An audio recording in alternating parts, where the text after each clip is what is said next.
जैसा कि नाम है, आप तक पहुंचाएंगे सही और सटीक खबर।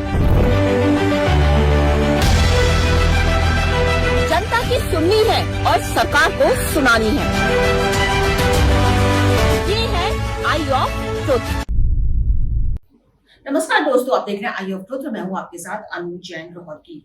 बात आज कर रहे हैं पश्चिम बंगाल की, क्योंकि पश्चिम बंगाल में ममता बनर्जी का बहुत ही बुरा हाल है और उनको झटके पे झटका मिल रहा है। चुनाव खत्म हुए, ममता को जो हार मिली है उसको सिर्फ 3 हफ्ते ही बीते और लग रहा है कि ममता के तमाम नेता उन्हें छोड़ छोड़कर भाग रहे हैं। जी, सांसद भी शामिल है, विधायक भी शामिल है और पार्षद भी शामिल है। चर्चाएं चल रही है और एक झटका करारा हार ही में लग गया जब पता चला है कि उत्तर और दक्षिण परगना जिले के 7 पालिकाओं में से 100 पार्षदों ने एक साथ इस्तीफा दे दिया है और दूसरी तरफ सांसद काकोली घोष ने अपने कई जो पद थे उससे इस्तीफा दे दिया। तृणमूल महिला विंग की अध्यक्ष थी और कई अन्य पद थे जिसमें से काकोली घोष ने इस्तीफा दे दिया है।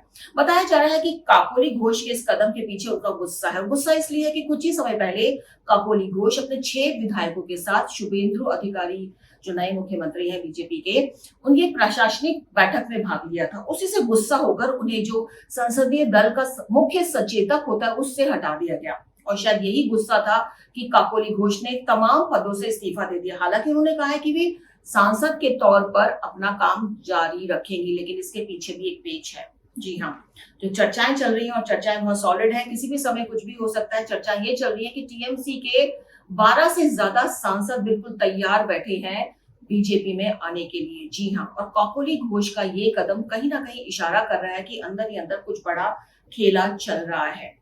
ये भी कहा जा रहा है कि बीजेपी आलाकमान और खासतौर पर चाणक्य जो ये कदम है, इसमें कोई जल्दबाजी नहीं करना चाहते हैं। 12 सांसद तैयार है, लेकिन चाणक्य की रणनीति है, बीजेपी आलाकमान की रीति है कि slow and study and wins the race. जो कोटेशन हमको पता है कि धीरे धीरे चलो और जीत मिलेगी।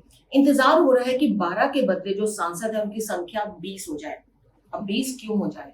क्योंकि 29 सांसद हैं टीएमसी के और ऐसे में अगर 20 सांसद टूट कर निकलते हैं और दूसरी पार्टी ज्वाइन करते हैं तो उन पर दल बदलू कानून लागू नहीं होगा और बीजेपी को तभी उनका फायदा होगा। अगर लोकसभा में 20 सांसद बीजेपी में शामिल हो जाते हैं टीएमसी में, तो जाहिर सी बात है कि जो डिपेंडेंसी है, जो थोड़ी बहुत जेडीयू और चंद्रबाबू नायडू के ऊपर ज्यादा, चिराग पासवान जो उनके तीनों पार्टनर है, उनके ऊपर जो डिपेंडेंसी है वो थोड़ी कम होगी। तो ये रणनीति अंदर ही अंदर चल रही है, खेला चल रहा है। और आपको पता है राजनीति में कब क्या खबर आ जाए, जैसे कि अचानक ही खबर आ गई कि 100 पार्षद हैं वो टीएमसी से इस्तीफा दे दिया इकट्ठा। तो ये सब अंदर ही अंदर खेल चल रहा है।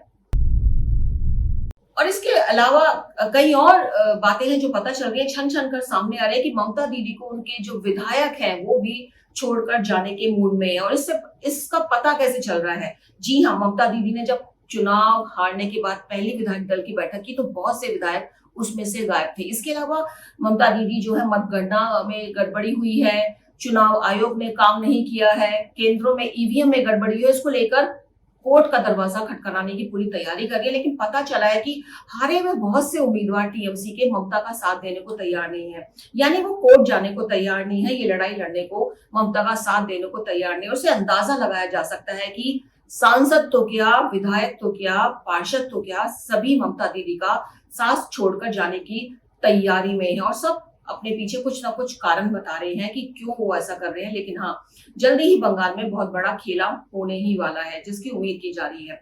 तो अब ममता दीदी, जो चर्चाएं चल रही है कि अब क्या ममता दीदी का हाल अरविंद केजरीवाल की पार्टी आम आदमी पार्टी जैसा ना हो जाए। जी हाँ, उनके भी एक साथ इतने सारे सांसद निकलकर चले गए थे, छोड़ दिया था उन्होंने और उनपे दल बदलू कानून भी लागू नहीं हुआ था क्योंकि संख्या पूरी थी। तो क्या ममता दीदी का हाल अरविंद केजरीवाल की तरह होने वाला है, जिसकी चर्चाएं होने लगी हैं कि एक साथ ही यदि उसके सांसद उसको छोड़कर चले जाते हैं तो केंद्र में जो उनकी पकड़ है, 29 सांसद जो टीएमसी के बैठे हुए हैं लोकसभा में, वो उनकी पकड़ कम होगी।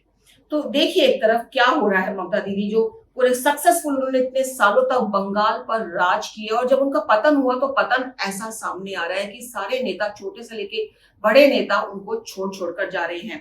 अब 29 में से अगर बीजेपी की कोशिश जो चल रही है, जो खबरें मिल रही हैं कि वो 20 सांसदों को चाहती है कि बीजेपी में शामिल हो और इसके लिए जो सांसद ऑलरेडी आने को तैयार है, रोका गया है उनको और बात चल रही है, जो खबरें सामने आ रही है दोस्तों उस पर हम बता रहे हैं। तो बात यह है कि अब ममता बनर्जी क्या करेंगी। अब जैसा कि हमने कहा है कि पार्टी का हाल क्या, अगर उनका पार्टी का हाल अरविंद केजरीवाल जैसा हो जाए तो जो ममता दीदी जो सोच रही हैं, जो उनके कदम है चल रहे हैं, जिस तरह से वो विपक्षी गठबंधन पर बात कर रही हैं और चाह रही हैं कि विपक्षी गठबंधन एक हो, तो क्या वो विपक्षी गठबंधन का एक चेहरा बनना चाहती है। लेकिन चेहरा बनेगी तो उनको अपनाएगा कौन, क्योंकि पहले बंगाल की सर्वा थी, सुप्रीमो थी, और ऐसे में जब ममता दीदी बोलती थी तो कई दल उनके पीछे बोल देते थे। खासतौर पर अरविंद केजरीवाल और समाजवादी पार्टी तो बहुत सटकर उनके साथ खड़ी रहती थी हमेशा। लेकिन अब बंगाल ममता दीदी के हाथ से चला गया और बड़ी बात नहीं है कि उनके जो सांसद है बहुत सारे वो भी चले जाएं तो लोकसभा में उनकी स्थिति क्या होगी। तो ऐसे में जो दल है तो क्या वो 99 सीट वाली कांग्रेस को छोड़कर ममता दीदी को गठबंधन का फेस बनाएंगे? एक बड़ा प्रश्न है, क्योंकि राजनीति में सब फायदा देते हैं और सब पता चल जाता है कि दोस्त कब काम आते हैं और दुश्मन कौन होते हैं। कोई दोस्त और दुश्मन नहीं होता, सिर्फ गद्दी की यारी होती है। तो ममता बनर्जी जब तक मुख्यमंत्री थी सारे दल उनको फॉलो करते थे, उनकी बात मानते थे। समाजवादी पार्टी के अखिलेश यादव ने तो कई बार चक्कर भी लगाए बंगाल में, केजरीवाल ने खुलकर उनका समर्थन किया, लेकिन अब बंगाल उनके हाथ में नहीं है। तो अब अगर वो चाहती भी है विपक्षी गठबंधन का फेस बनना, तो क्या ये सारे दल जो हैं अपना राजनीतिक फायदा नहीं देखेंगे? 99 सीट लेकर के इस समय कांग्रेस कहो तो लोकसभा में सबसे बड़ी पार्टी है, तो क्या कांग्रेस को नाराज करेंगे ये दल? ये सब चर्चाएं। लेकिन हाँ, थोड़ी बहुत उम्मीद शायद इसलिए हो सकती है, ममता बनर्जी का चांस बन सकता है कि हाल फिलहाल में जो कांग्रेस ने किया है उसे कई दल काफी खफा बैठे। और डीएमके का उदाहरण आपके सामने है, तमिलनाडु में जिस तरह से एक ही झटके में कांग्रेस ने डीएमके को छोड़कर विजय का साथ दे दिया और शपथ में समारोह में शामिल हो गए, अपने 2 मंत्री भी बनवा लिए, तो डीएम को उसको लेकर काफी नाराज और जिस तरह की टीका टिप्पणी लगातार कर रही है। और हाल ही में तो उदयनिधि जो है स्टालिन के बेटे, उन्होंने उनको कांग्रेस को लीच तक कह दिया। जी हाँ, लीच आप जानते हैं जो खून चूसती है, तो कह दिया कि कांग्रेस ऐसी है कि दूसरों पर पलती है, दूसरों का खून चूसती। कहने का मतलब यही है, लीच का मतलब यही निकाला जा रहा है। तो काफी खफा है।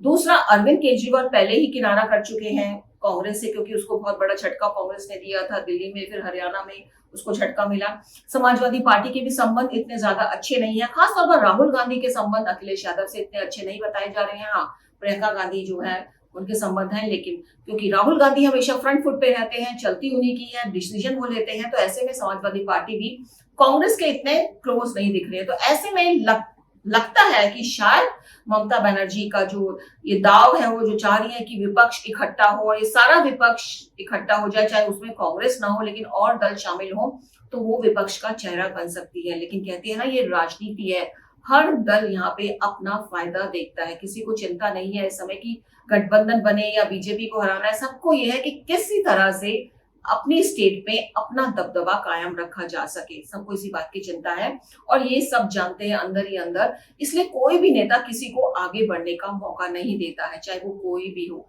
चेहरा जो है गठबंधन का, विपक्ष का जो गठबंधन है, उसका चेहरा कोई प्रोमिनेंट इसलिए भी बनकर नहीं आया है क्योंकि हर कोई अपना लीडर को चेहरा बनाना चाहता है। और ऐसे में ममता की ये कोशिश जो है कितनी कामयाब होगी, कौन उन्हें एक्सेप्ट करेगा, जल्दी आने वाला समय बता देगा।